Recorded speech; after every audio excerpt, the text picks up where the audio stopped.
Here we go. Welcome to part 4. Wheel cleaned. This I always use like a proper wheel cleaner, an acid wheel cleaner, works really well. Yeah, wheels are right. Looks like it's been painted by, I don't know, bearings seem good. I think it's a goer. Except the horrible tyre. I'm not going to do that tyre, I think.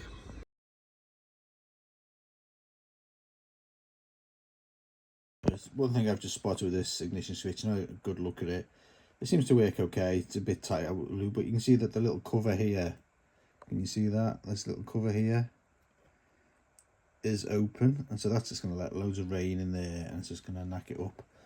Also, what's also happening is that the back thing's missing here, so I think you should have a little cover over there to stop that shorting out or getting loads of muck in there and rotting all the connections out. So let's see if we can sort that as well. Sorted, fixed that. Nice new Allen bolts, had them in stock, cleaned all the threads. It's looking $1 million now, super pleased with that. And the handlebars, clip-ons, it's looking great, it's going to look really smart. Always worth, I think, spending a little bit of time on the top yoke and the clocks and stuff, because you've got to look at them when you're riding the bike. So there's nothing worse than a really horrible top yoke, you know, when you ride the bike and you're looking at it all clocks that are just a horrible mess. Always spend a little bit of time to make that look as nice as you can. Time to have a look at the tank. It's been soaking for around, oh no, you guys forgot it now. I don't know if you can make this out. Get that out. That's looking good now.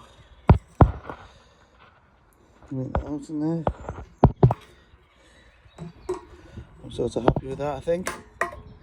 It looks as clean as a whistle, actually. I had a good look at it. I'd been good to get the TV camera on it, actually. Yeah, have a look for it. That looks as clean as a whistle, I think.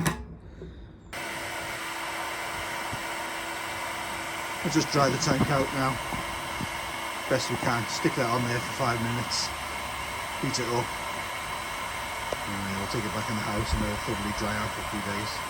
Here's something that's not so clever we need to sort out, that we can make out here in this picture. Maybe there. You can see that what's left of the rubber grommet on the radiator. It's just disintegrated and it's just been wound up. So of course the rubber grommet is there to isolate the radiator, because if you just bolt it to the frame it'll crack. They're only made out of very thin aluminium, so this is a good tip that needs to be sorted out. We need to get some rubber grommets in there. So we'll have a look at the parts diagram, work out what part's supposed to go in there, and then we'll fit the correct bit if we can find it. Yeah, not good. Yeah, let's have a look at the parts diagram, see what we're looking at. I think they're just like the hat style grommets, aren't they? That's all it needs.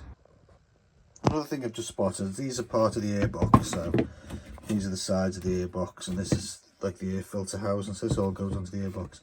Is that all the rubber? See this slot here? Should have a seal in there. All 3 of them are missing. I'll have a look again on the web page, but I'm guessing they're going to be quite expensive, so we might have to just buy some O-ring the right diameter and make our own. In fact, that might be the way forward. I'm not too worried about the airbox sides. If they leak a little bit, it's not really going to make much difference, but this air filter housing, we don't want that leaking. That's going to cause bad running, so we need to sort something out there. Okay, so 92093A.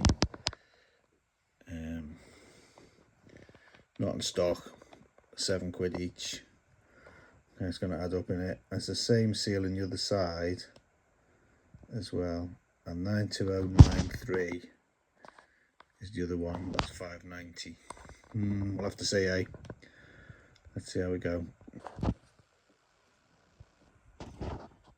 Stands done, powder coaters. As you know, I try to do as much as I can myself, but stands, it's very difficult to get something hardware enough that really stands up to it on a stand. So I was having some other stuff powder coated, so it sort of just made sense. Plus they were so bad, they really needed to be blasted. It sort of got past the point of trying to wire brush them clean. They were so awfully bad. So anyway, for the sake of the money, it's a good finish and I don't have to get filthy. It's done.